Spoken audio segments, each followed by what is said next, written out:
সালাসাতুন ক্বাদ হারামাল্লাহু আলাইহিমুল জান্নাহ, তিন ব্যক্তির উপরে আল্লাহ তাআলা জান্নাত হারাম করে দিয়েছে। তিন ব্যক্তির জন্য জান্নাত হারাম। আজকে আমরা এই তিন ব্যক্তির ভিতরে আছে কিনা আমরা দেখব। এক নাম্বার হলো ওই ব্যক্তি উদমিলুল খামার, যেই যুবক যেই মানুষ সদা সর্বদাই মদ পান করে। দুই নাম্বার হলো ওয়াল আব, মা বাবার সাথে যেই যুবক মাতা পিতার সাথে খারাপ ব্যবহার করে, সুন্দর আচরণ করে না, সৎ ব্যবহার করে না।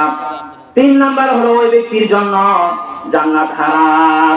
ওয়াদাইয়ুসুল্লাযী ইউকিরু বিআহলিল খাবাস, যে মহিলা বেপরদায় চলাচল করে, স্বামী তাকে নিষেধ করে না, স্বামী ছেড়ে দিয়েছে যে যাও যেমনে মন চাই সেমনে চলাচল করো, তুমি গুনাহ করো, বেপরদায় চলো, তোমার মাথায় আর পিঠে কাপড় থাকুক আর না থাকুক, আমি স্বামী তোমাকে কিছুই বলবো না, আমি এতে রাজি আছি।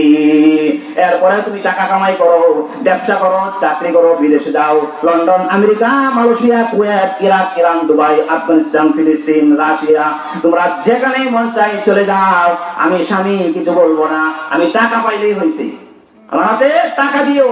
আল্লাহ নবী বলেন এই যুবকের জন্য, এই পুরুষের জন্য এবং ওই নারীর জন্য, দায়ুস এদের জন্য আল্লাহ তাআলা জান্নাত হারাম করে দিবে। বলেন নাউযুবিল্লাহ। মুহতারাম হাজিরিন, বিশ্ব নবী রাহমাতুল লিল আলামিন বলেন সালাসু দাওয়াতিন মুস্তাজাবাতিন, তিন ব্যক্তির দোয়া আল্লাহ তাআলা ফিরায় দেয় না। কয় ব্যক্তি? তিন ব্যক্তির দোয়া। এক নাম্বার হলো দাওয়াতুল মাজলুম, মজলুমের দোয়া আল্লাহ তাআলা ফিরায় দেয় না। দুই নাম্বার হলো দাওয়াতুল মুসাফির, মুসাফিরের দোয়া আল্লাহ তাআলা ফিরায় দেয় না। তিন নাম্বার ব্যক্তি হলো দাওয়াতুল ওয়ালিদি আলা ওয়ালাদিহি।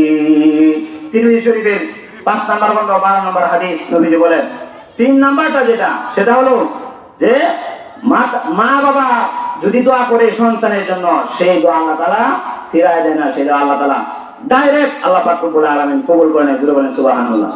মুহতারাম হাজিরিন, যে হাদিস বলছিলাম